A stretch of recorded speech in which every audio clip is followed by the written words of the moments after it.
तो ये तस्वीरें देख रहे हैं आप इस वक्त पूर्व प्रधानमंत्री इंदिरा गांधी के साथ भी उनकी तस्वीरें आपको दिखाई पड़ रही हैं और धीरे धीरे वो कांग्रेस में एक बड़े कद के नेता बनते चले गए। देश को संभाला, तमाम जिम्मेदारियां भी उन्होंने निभाई।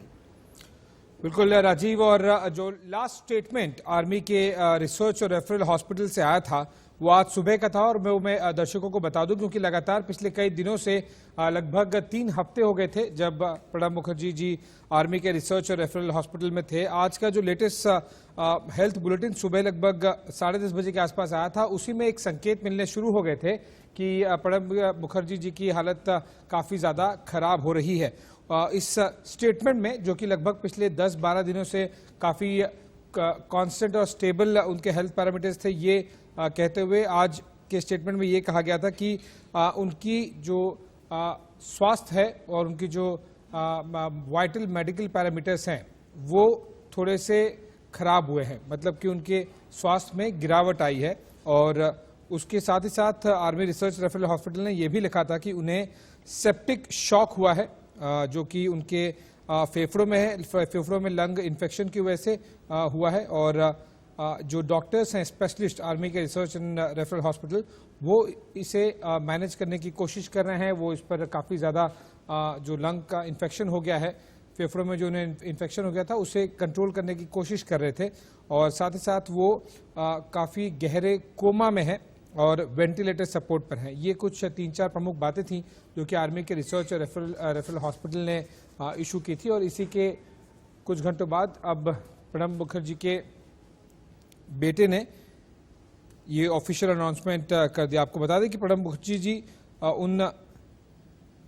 उन चंद नेताओं में से एक थे भारतीय राजनीति में जिनका सम्मान सभी पार्टियों में था, भले ही वो चाहे वो सरकार में रहें या फिर विपक्ष में, लगातार उन्हें वो सम्मान और वो प्रायोरिटी जिसे कहते हैं पार्लियामेंट में, वो मिलती रही।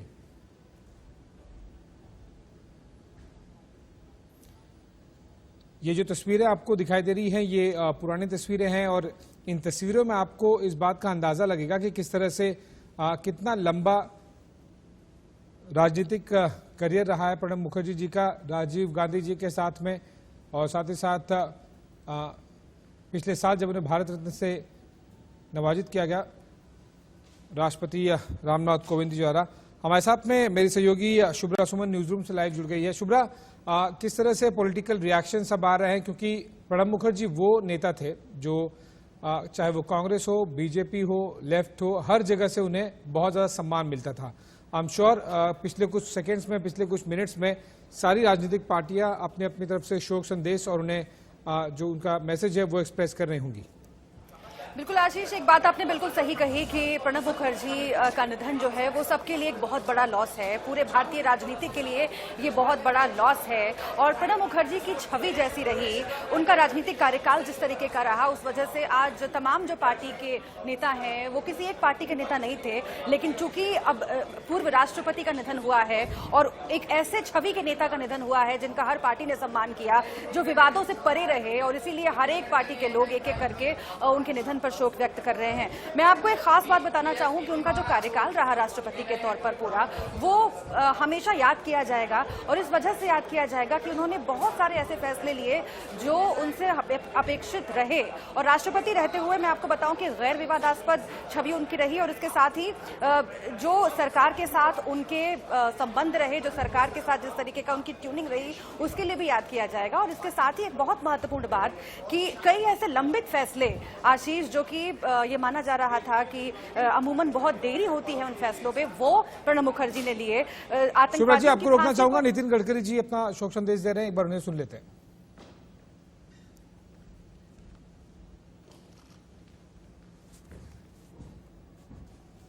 अलवर जिले में इसी रोड में मैं दिल्ली मुंबई एक्सप्रेस हाईवे बना रहा हूं। ये बहुत इंपॉर्टेंट एरिया है, और हमने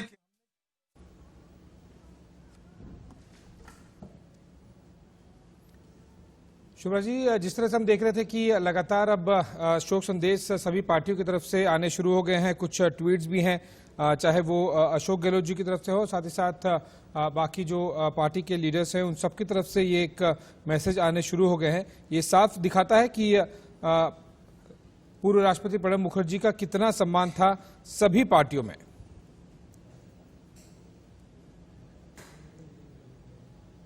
उन्होंने जिस तरीके के फैसले लिए वो भी हमेशा याद किया जाएगा। जब भी उनके कार्यकाल को याद किया जाएगा, जब भी उनके राजनीतिक कद की बात की जाएगी तो हमेशा इसका जिक्र किया जाएगा, क्योंकि राष्ट्रपति बनने के बाद उन्होंने, आपको बताएं कि 28 लोगों की फांसी की सजा को बरकरार रखा और इस तरह से फैसले दिए जैसे पहले अपेक्षा की जा रही थी, और इन फैसलों को लेने में बहुत देरी लगती है। मैं आपको बता दूं कि मुंबई हमले के दोषी अजमल कसाब हो या फिर संसद हमले का दोषी अफजल गुरु हो, दोनों की फांसी की सजा पर मुहर लगाई प्रणब मुखर्जी ने, उसमें जरा भी देरी नहीं लगाई। और ये तमाम फैसले ऐसे रहे जिसकी वजह से प्रणब मुखर्जी के बारे में ये हमेशा कहा जाता रहा कि जिस तरह से केंद्रीय मंत्री रहते हुए उन्होंने काम किया, जिस तरह से एक राजनीतिक एक उस तरह के नेता रहते हुए काम किया या फिर अर्थशास्त्री रहते हुए काम किया, वैसे ही जब राष्ट्रपति भवन में प्रणब मुखर्जी आए तो उसी तरीके से उन्होंने काम किया।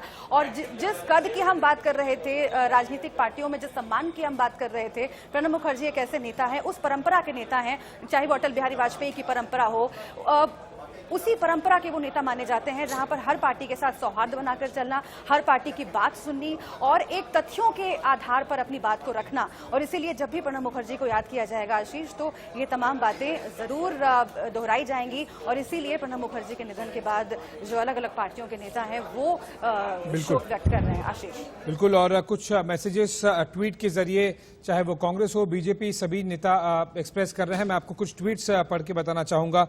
सबसे पहले नितिन गडकरी जी का एक 2 पार्ट वाला ट्वीट है। उन्होंने कहा है कि देश के पूर्व राष्ट्रपति भारत रत्न प्रणब मुखर्जी जी के निधन से मुझे गहरा दुख हुआ है। उनकी मृत्यु देश के लिए बहुत बड़ी क्षति है। प्रणब दा उम्दा व्यक्तित्व के धनी और अच्छे मित्र थे। दलगत राजनीति से ऊपर उठकर उन्होंने हमेशा देश को प्राथमिकता दी। इस दुख की घड़ी में मैं उनके परिवार के सदस्यों के प्रति गहरी संवेदना व्यक्त करता हूं। ईश्वर उनकी दिवंगत आत्मा को शांति प्रदान करे, ओम शांति। इसके अलावा अशोक गहलोत के भी मैसेज हैं जो कि कांग्रेस पार्टी से हैं, और भी बहुत सारे मैसेजेस आने शुरू हो गए हैं। ये देखिए, बहुत ही कम उन नेताओं में से एक प्रणब मुखर्जी जी थे जो अक्रॉस द पार्टी लाइन जिसे कहते हैं कि पार्लियामेंट में अगर वो बैठ जाएं, अगर वो बोलना शुरू करें तो न केवल उनके दल के, न केवल कांग्रेस पार्टी के, न केवल अलायंस पार्टियां, बल्कि विपक्ष को भी वो डांट कर अपनी बात सुनाएं, अपनी बात समझाएं, इसका मादा रखते थे। और ये बहुत ही एक रेयर अपॉर्चुनिटी होती है। ये सभी भारतीय राजनीति में सभी के पास इस तरह का व्यक्तित्व, सभी के पास इतनी क्षमता नहीं होती। प्रणब मुखर्जी उनमें से एक थे। देश के 13वें राष्ट्रपति, 2012 से लेकर 2017 तक वो राष्ट्रपति थे। और साथ ही साथ आपको याद ही होगा कि पिछले साल उन्हें भारत के सर्वोच्च सम्मान भारत रत्न के साथ नवाजा गया था। सबसे पहले वो 1973 में इंदिरा गांधी के कैबिनेट में शामिल हुए थे, सरकार में शामिल हुए थे, और 2009 से 2012 के बीच में वो देश के वित्त मंत्री भी रहे थे। लंबे राजनीतिक उनके जीवन में अगर आप देखें तो कई अलग अलग मंत्रालय के वो मंत्री रहे, और जो कैबिनेट मिनिस्ट्री होती है, जो बहुत इंपॉर्टेंट मिनिस्ट्रीज होती है, जो सीसीएस होती है, कैबिनेट कमेटी ऑन सिक्योरिटी, उनके अलग अलग मिनिस्ट्रीज भी प्रणब मुखर्जी जी ने संभाले हैं, चाहे वो फाइनेंस हो या फिर और पार्लियामेंट्री अफेयर्स हो। इन सभी को लेकर प्रणब मुखर्जी जी लगातार एक्टिव राजनीति में थे। और अगर आप कोरोना के समय के पहले के समय देखें तो तब तक भी प्रणब मुखर्जी जी लगातार अपनी व्यक्तित्व या फिर उनकी जो सोच होती थी अलग अलग मुद्दों पे, उस पर एक्सप्रेस करते थे। और विदेश मंत्री के तौर पर उन्होंने काफी बड़ा योगदान निभाया। और इससे पहले जब आपको तस्वीरें दिखा रहे थे, उन्हीं तस्वीरों में से एक थी कि जिस तरह से चाहे वो रशिया के राष्ट्रपति व्लादिमीर पुतिन हो या फिर अमेरिका के प्रेसिडेंट्स,